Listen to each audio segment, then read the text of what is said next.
Dewch i gynhadledd cyswllt ffermio o'r enw Ffermio'r Amgylchedd. Mae'r gynhadledd yn cael ei chynnal ar ffarm Brifysgol Bangor, sef Henfaes yn Abergwyngregyn, hanner awr wedi 9 ar y 10fed o Fedi.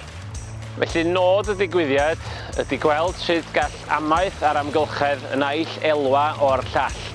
Mae gennym ni amrywiaeth o siaradwyr, ffermwyr fydd yno yn dangos sut maen nhw wedi elwa o reoli'r amgylchedd mewn ffordd sydd yn gwneud synnwyr iddyn nhw fel busnes ac i elw, ond hefyd yn gwneud synnwyr yn amgylcheddol.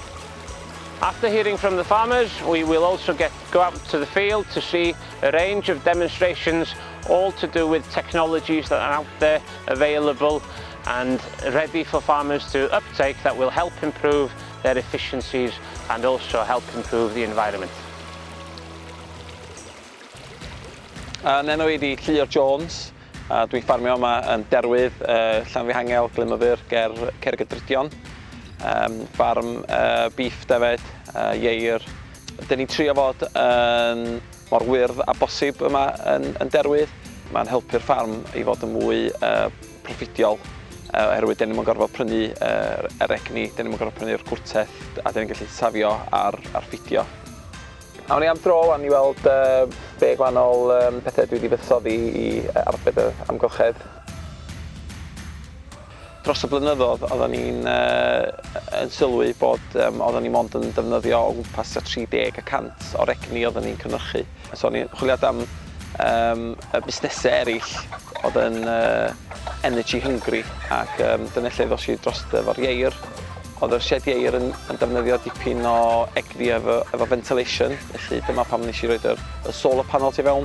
Oedden ni'n allforio'r egni fwyaf yn nos, felly dyna pam nes i fewn i roed yr ground source heat pump i fewn.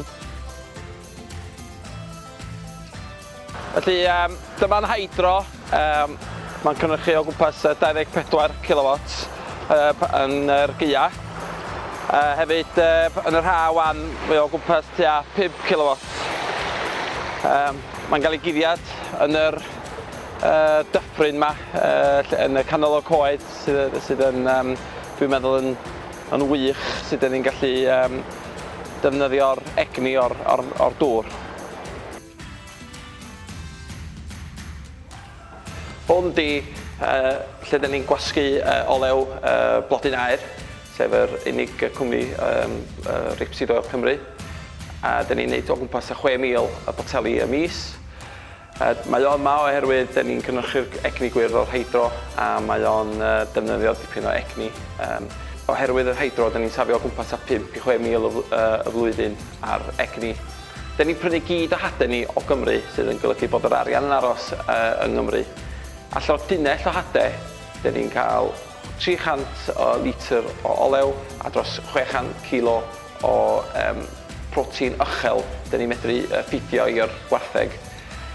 Mae hyn yn arbed i ni prynu protein drud o gwledydd eraill. Ges i gyngor blynyddoedd yn dol, your farm is only limited to your imagination. Felly dewch i glywed rhagor ar y 10fed o mis Medi.